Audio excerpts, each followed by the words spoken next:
And there it is, the closing bell at the New York Stock Exchange, signaling the end of the trading day. The Dow Jones ended the day up almost 300 points. The NASDAQ and S&P 500 both following the Dow's lead, both posting gains today. Both are up more than 1%. And for more on the stock market, let's bring in David Giroux. He is the portfolio manager of the T. Rowe Price Capital Allocation Fund. He is also the author of a new book called Capital Allocation. David, thank you very much for joining us.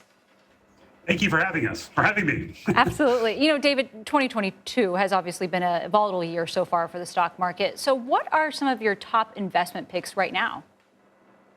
Well, I say two names I'm kind of excited about right now would be Becton Dickinson and Thermo Fisher. Becton Dickinson is an interesting story in that it had a tough 3 or 4 years post the Bard transaction. They had too much debt. They had a lot of idiosyncratic things that kind of went against them. They had their important Alaris pump got taken off the market. They had FX, they had COVID. But I think we're actually at an inflection point now. The balance sheet's in a good place. We think Alaris pump comes back onto the market. They're buying back stock. They're making acquisitions. And their margins, honestly, are about 700 basis points below where they should be.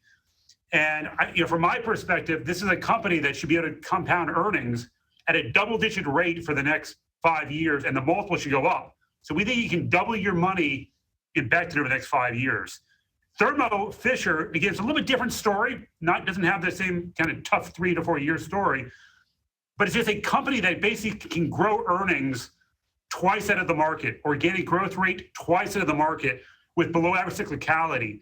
And so it's a little bit out of favor right now because it's not an inflation story, it's not a value story, it's just a nice coffee can GARP stock that you can kind of own forever. That's going to compound earnings at a mid-teens kind of rate. We think, again, you're going to probably double your money in Thermo over the next, let's say, next 5 years. Yeah, we'd like to double our money. That sounds good. David, stock of Facebook's parent company Meta is up today for the first time after dropping more than 100 points since last week. We know there are a lot of naysayers out there at the moment, but do you think that Meta will bounce back?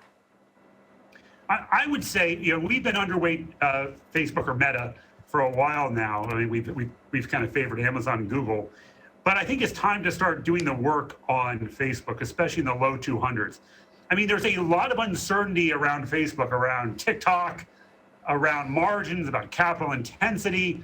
There's just a lot of uncertainty around Apple and what Apple continues to do to Meta. Now, the question really is a lot of that bad news priced in from a sum of the parts argument, from a valuation argument when you get to the low 200s? Now, we haven't closed the underweight yet, but I'd say we're doing more work as it's come under pressure here.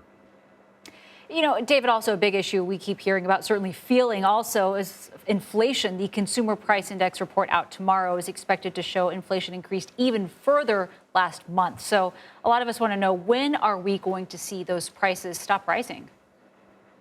I think the answer is actually Q2. I think that's when comparisons get a little more difficult for inflation. And so you'll see probably inflation starting to come down. A lot of the supply chain challenges that have been driving inflation should start to get better as we go into the second half of the year and into 23.